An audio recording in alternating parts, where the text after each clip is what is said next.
Préserver le devoir de mémoire est une affaire de tous et à Mulsanne, l'association Les Camps de Mulsanne souhaite faire sortir de l'oubli les anciens camps de prisonniers de la commune.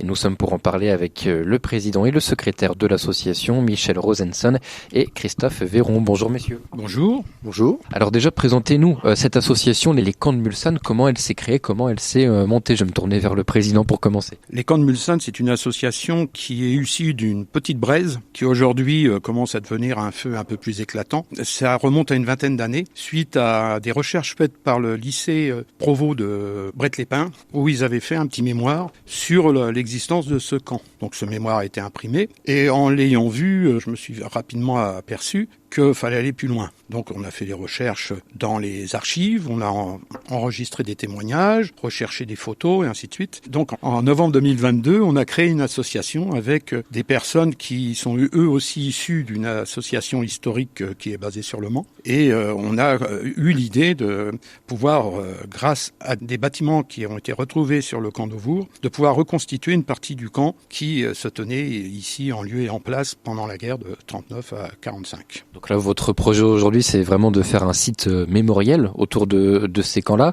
Peut-être parler un petit peu d'histoire de ces camps ici à Mulsanne.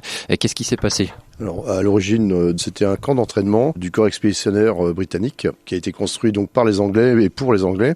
Reste actuellement trace de leur passage, donc uniquement le château d'eau aux abords du circuit des 24 heures. Ensuite, dès 40, dès l'arrivée des forces d'occupation allemandes, donc les Allemands, voyant ces structures déjà montées, donc ils vont les utiliser pour retenir les premiers prisonniers français. Suivra ensuite l'internement temporaire des nomades et quelques Israélites, quelques Juifs seront également internés ici temporairement. Il va avoir ensuite un laps de temps où il sera vidé et donc abandonné. Donc la population en profitera pour récupérer ce qu'ils peuvent encore être utilisables pendant ces années de restriction. Arrive 44 et le débarquement avec les Alliés et donc lorsque les troupes américaines arrivent donc sur le département de la Sarthe, eh bien ils vont prendre également possession de ce qui reste de structure en rajoutant des toiles de tente assez grandes qui seront réparties un petit peu sur les alentours du camp original. Et donc de 44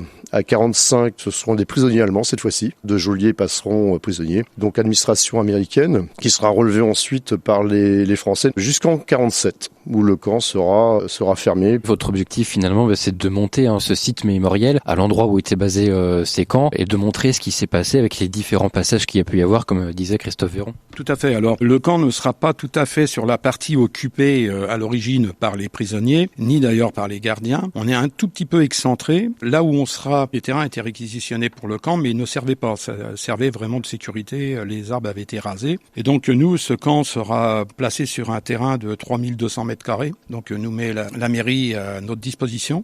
La mairie a déjà fait l'aménagement d'un chemin. Prochainement, ils vont installer les clôtures et un portail d'accès. Et après, on espère qu'on nous fera une petite convention pour pouvoir s'installer et remonter les bâtiments historiques qui ont été récupérés. Est-ce que vous êtes aussi peut-être toujours en recherche de collecte, de témoignages, de choses, d'objets, de lettres, je ne sais pas, qui auraient pu venir de cette époque-là? Évidemment, dernièrement, nous avons encore fait des grandes avancées. Nous avons réussi à rencontrer des personnes qui étaient vivantes, certes jeunes à l'époque, mais vivantes et qui ont assisté à des choses qui nous ont relatées. Donc on est toujours en recherche de témoignages. On espère toujours que des gens possédant des documents, des photos, des écrits, puissent nous les communiquer. Alors on les prendra avec plaisir, ou on les photographiera et on rendra les originaux, ou les originaux nous seront donnés en tant que don. On est toujours en recherche. Nous, depuis 2 ans où on travaille sur ce camp, on a fait une avancée phénoménale sur, en disant 18 ans. Ça allait tout doucement et aujourd'hui, ça se précise. Apparemment, d'après ce qu'on en déduit, c'est que les gens qui ont connu cette époque ne veulent pas trop s'exprimer. C'est peut-être une douleur latente qui est encore très, très présente. Mais ce sont souvent les enfants et les petits-enfants qui, trouvant des documents, font appel à notre association pour nous dire, écoutez, si on peut se rencontrer, voilà, j'ai ceci, j'ai cela. Justement, comment on fait pour vous contacter si des gens qui vous entendent aujourd'hui ont quelque chose à vous donner, à vous soumettre? Alors donc au niveau du siège social donc et de l'adresse, donc c'est la place Jean Moulin, 72 230 Mulsanne.